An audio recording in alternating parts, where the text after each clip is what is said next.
Even Alan Alda had his flaws on MASH. Arguments between him and a co-star he hated were common. Popular for both drama and comedy, MASH eventually lost its sense of humor. Why was the show's appeal no longer as strong? Who did Alan Alda tell he didn't like them? Was it an actor or staff member? Have ready to learn some fascinating new stuff about MASH and have all your questions answered. Production for MASH's second season was marred by controversy behind the scenes. Not exactly on good terms were the show's director Jackie Cooper and the renowned actor Alan Alda, who portrayed Hawkeye Pierce. It appears like they had different ideas on how to do things correctly on the job site. The renowned comedian and improviser Alan wanted more space for the participants' imaginations. They were stifling their own creativity in his view since Jackie was too controlling with their rules and directions. Alan blamed Jackie's more traditional directorial technique for his inability to give Hawkeye his own unique flavor or give the characters the depth they deserved. Having said that, Jackie had extensive knowledge and expertise in the subject. The actors probably believed he would have complete control over them if he told them to stick to the script. Since Alan and Jackie had different approaches to their job, tensions arose, and Alan may have resented Jackie's leadership. Though he was concerned about the program's quality and wanted it to be excellent, Alan was dissatisfied since he felt Jackie wasn't giving it her all. But Jackie had a different take on things. He and Alan did not get along very well. Alan was notoriously unyielding and uncompromising.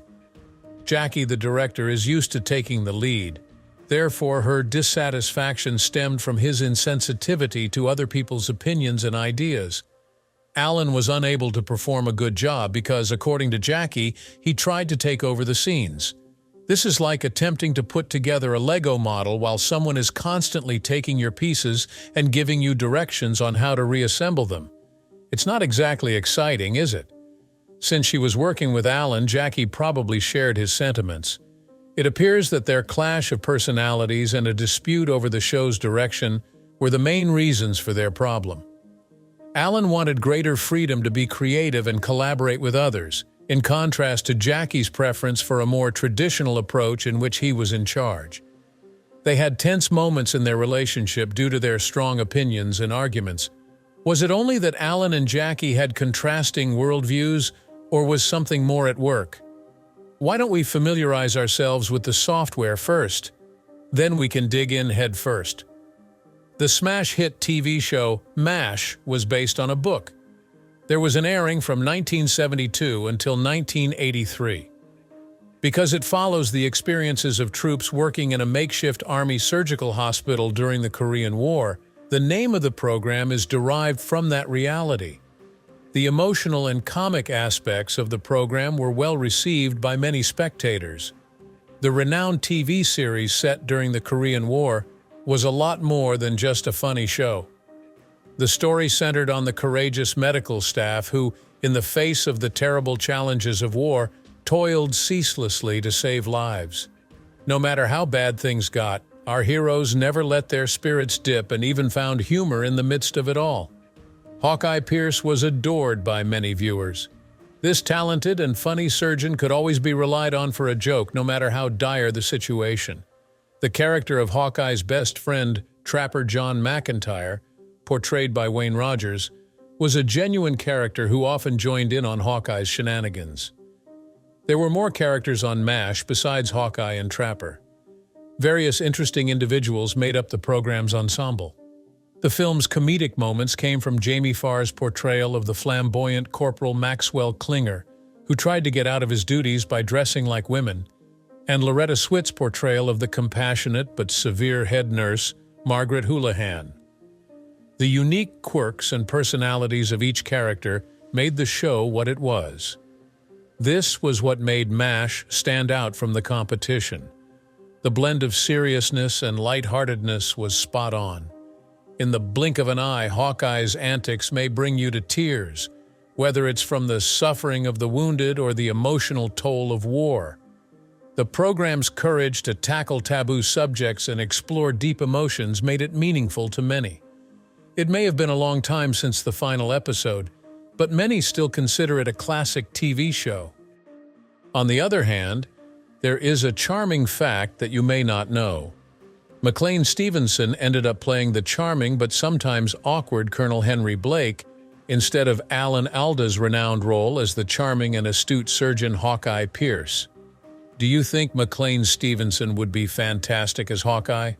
As far as theoretical exercises go, I find it rather interesting. Something that occurs to many performers is that Stevenson wanted to play Hawkeye. Typically, actors have roles that they are enthusiastic about doing or believe they would excel in. Athletes have individual preferences and goals in life just like everyone else. It all comes down to chance whether they manage to get their dream roles or not. Nevertheless, it seems that fate had other plans for McLean Stevenson with regards to MASH. It may come as a surprise, but several MASH actors did serve in the military before joining the ensemble. Jamie Farr played the role of the lovable and colorful Corporal Klinger, a 2-year U.S. Army veteran. Despite being deployed to Japan and Korea after the war ended, his military career certainly gave him a unique perspective on the struggles that servicemen face. The primary actor, Alan Alda, was a seasoned professional as well.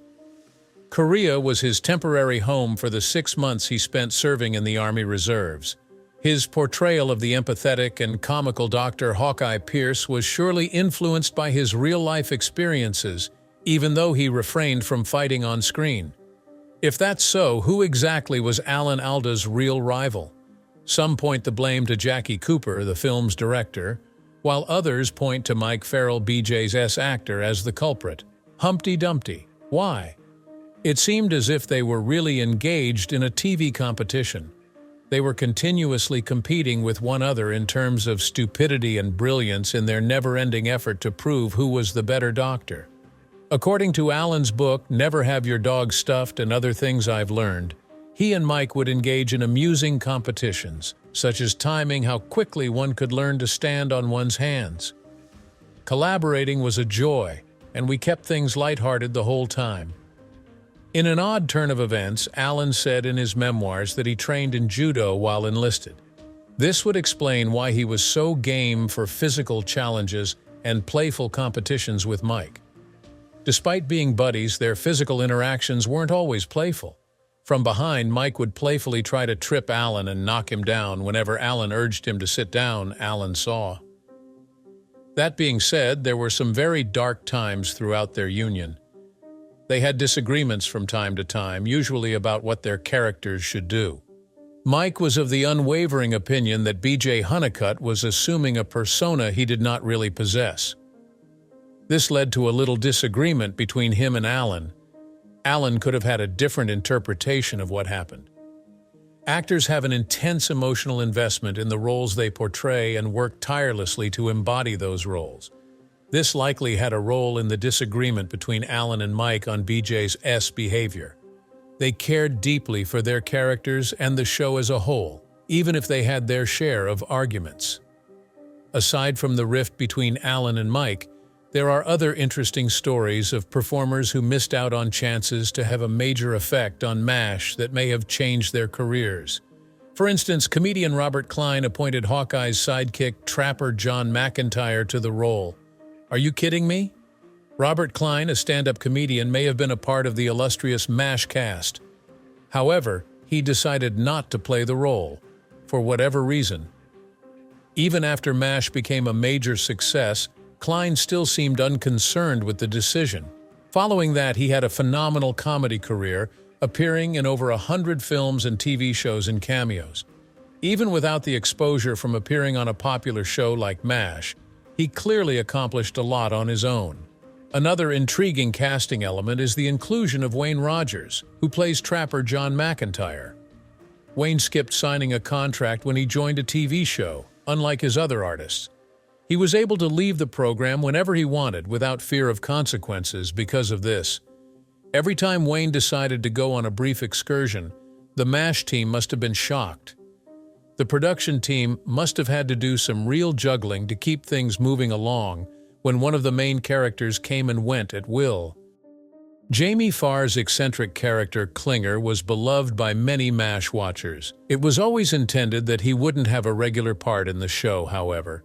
He was originally supposed to appear in only one episode and was cast as gay. But Klinger's charming weirdness and funny antics won over the crowd, so the producers decided to keep him on board. Strangely, the laugh track, the distinctive sound of the studio audience chuckling along, started to fade off after MASH aired on television. The laughter subsided, but it wasn't an overnight job. This change reflected the tone and direction of the program, which had become darker and more melancholy. The initial plan for MASH was for the program to do things differently.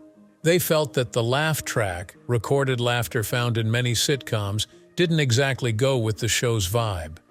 Even though MASH had its share of humorous moments, viewers should know that the program tackled serious topics like loss and war. Despite CBS's disapproval, the program continued to broadcast. Including a laugh track was standard procedure in those days. The producers and CBS finally reached an agreement after much negotiation. They were allowed to film some sequences, such those in the operating room without the laugh track, even though they had already decided to keep it. The producers achieved a little victory in their pursuit of a more authentic and emotive tone in those sections. As the show went on, the crowd could hardly make out the gags. Despite its continued existence, it was much quieter and had far fewer users. This change reflected MASH's growth and the gravity with which it tackled deeper and deeper topics. Though the tone was darker and more serious than before, it managed to keep its humorous value. The September 17, 1972 debut of MASH was a smashing success.